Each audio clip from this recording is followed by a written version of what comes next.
Hello everyone and welcome back to my channel. For today, I just have a short video on my top Florida wedding venue finds. Now, these are locations that I was considering for my own wedding when I was a bride back in 2021.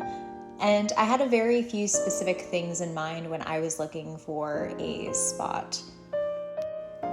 Despite growing up in Florida, I knew I definitely didn't want a beach wedding. I was looking for something very classic, very elegant, and a location that would really speak for itself. I won't be going into too much detail today about some of the packages that these venues offer, but if you would like me to go over that in a later video, I definitely will. When I was researching venues in Florida, I was really looking for a unique location that would create the perfect backdrop for my wedding. I was going for a very romantic, classic vibe, and I wanted something that would speak to that. And so I believe that the pics that I found today are perfect if that's the vibe or the look that you're going for. So let's get started. Now I'm going to be playing a little bit of favorites here, but first up we have my wedding venue, the Howey Mansion. The Howey Mansion is a gorgeous estate that was built in the 1920s and within the last 10 years had been renovated to accompany for weddings and different events, and it is absolutely stunning in photos and even more stunning in person. Now, it may surprise you, but the Howey Mansion had one of the cheapest rental prices for weekday and weekend weddings that I had seen from any of the vendors in Florida. For me, it was about $1,500. I believe that their prices have increased, as have most venues after COVID, but it was absolutely worth it. It included so many goodies and so many things that we would have had to go to outside vendors to have set up for the wedding, but they had all of that there.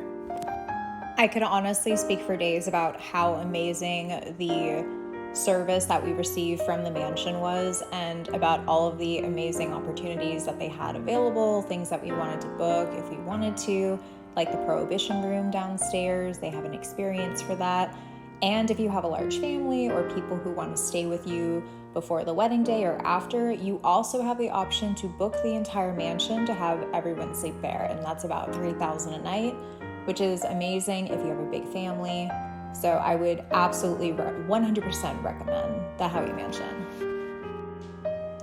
Next on our list is the John and Mabel Ringling Museum of Art in Sarasota, Florida.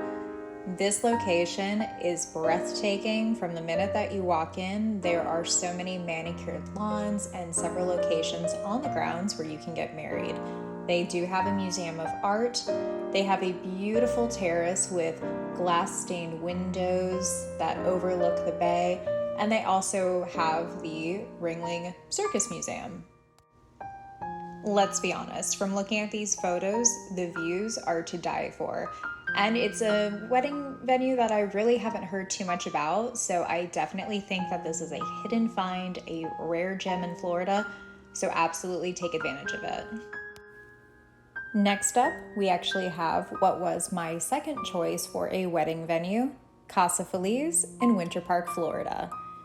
Now, Casa Feliz is a gorgeous Spanish-style farmhouse. It was designed to evoke images of 19th century Spain, and it has beautiful Spanish roof tiles, whitewashed century-old bricks, sweeping oak trees, and it absolutely creates that imagery of a beautiful, romantic outdoor ceremony. Much like the Howey Mansion, Casa Feliz also has the convenience of in-house catering through their exclusive caterer who also works with the Howey Mansion, Arthur's Creative Events and Catering. So they're going to supply all of that needed barware, china, flatware, glassware, linen. So everything that you need, they're going to have there.